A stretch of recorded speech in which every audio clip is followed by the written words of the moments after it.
Ayun mga katropa, kasi merong tapon dito ng mga damit-damit. Mag-ukay-ukay ako. Tapos, susuotin natin tong mga tutatayos kasi mag-picture-picture tayo dun sa ating bagong tambayan. Sa ating Tropa Pets tambayan. Bali, kuha ko ng mga damit dito. Tapos, pasusuot natin sa kanila bago tayo mag-picture-picture. Ito madang Tropa Pets.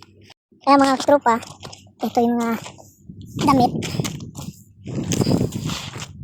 Yan, okay-okay oh. Okay. Ito yung mga damit lang, damit para sa kanila. Yan, kanino to sakto? Kanino ba to sakto? Yung parang nasa mga okay lang.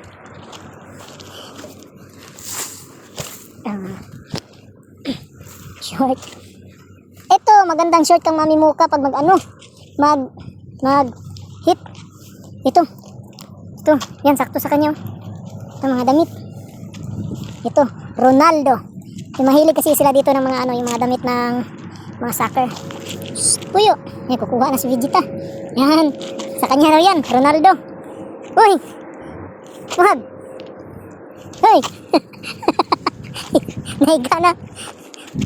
Nahiga.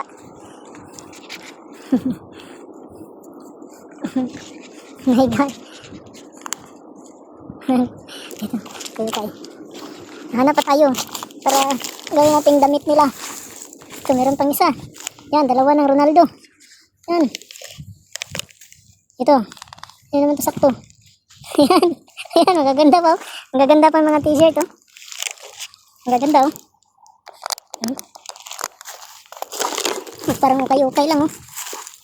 Lahat mga nasa soccer, oh. Maganda pa. Kaso ito, nasira na dito. Ito, jacket. Ito, jacket. Maganda pang jacket, oh. Wala na. Hindi natin yan. Hanap lang tayong parang masuot-suot nila. Ito lang mga... Ito, itim. Ito, sakto to. Yan, sakto yan. Sakto yun kang kanila. Ito. Ito, meron pa. Yan. Yan. Okay na tayo nito. Okay. Yan. Save lang natin. Isa, dalawa, tatlo, apat, lima. Ang pa isa. Anim. Tinang anim.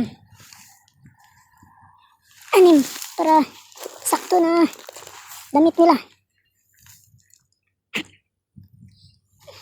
Yung lang, yung manipis. Yung manipis lang.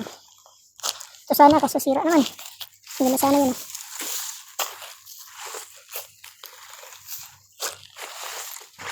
Ay, nagukay-ukay din si Gutin.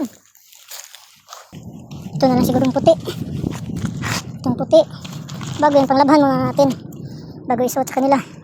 Uy, huwag mo sirain. Uy, huwag mo sirain. Kaya suotin nyo ba? Suotin nyo. Ano ba yan? Suotin nyo. Uy, wag. Gusto talaga niyang magsuot na. Gusto niyo na magsuot. Sige. Maghanap kayo ng makasya nyo dyan. Ay mga katropa, nagkuha tayo ng 6 na damit na ipapasuot natin sa kanila. Tapos mag-picture tayo dun sa Tropa Pets tambayan. Tingnan natin kung ano yung mga kung ano mga itsura nila nakadamit. Tingnan natin kung hindi pa sila magwala nga meron silang damit. Antay ako dito na lulubog ang araw, didilim bago kami uwi. Ayan, gumuna sila dyan. Parang maglaro-laro o maghanap-hanap ng kahit mga Si Kuya Ek ay laging andyan. Yan, lagi si Kuya Ek dyan. Nakabantay, nakamasid. Ay mga katropa, hanggang dito na lang ating vlog ngayon. Peace and love. Bye-bye.